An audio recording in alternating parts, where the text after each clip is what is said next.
అందరికీ నమస్కారం. ఇదొక ఆధ్యాత్మిక వీడియో. ఐశ్వర్య ప్రదాత ఎవరు? శివుడా? కేశవుడా? ఈ విషయాన్ని అయితే మరి మధ్యలో మాయెందుకు అనేటువంటి ప్రశ్న ప్రతి మనిషికి ఉదయించాలి కానీ ఉదయించదు. అదే గోలలో కొట్టుకుపోతూ ఉంటాం. ఐశ్వర్య ప్రదాత శివుడే అయితే విష్ణువు ఇచ్చేది ఏమిటి? ఐశ్వర్యం కాదు కదా! మోక్షమేగా! ప్రజల్లో ఈ విషయానికి మోక్షాన్ని ఈశ్వరుడు ఇస్తున్నాడు అనేటువంటి ఆ అపోహ ఉన్నది.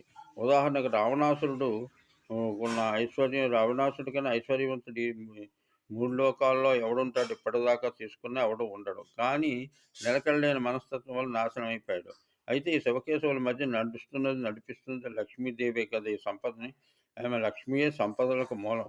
లక్ష్మి అంటే మాయా స్వరూపిణి అని అందరికీ తెలియని రహస్యం. బిల్వవృక్షంలో దాగి ఉన్న ఈ లక్ష్మి ఉంటుంది. ఈ బిల్వంతో శివుని పూజిస్తే అనుగ్రహిస్తాడు అని ఉంటుంది.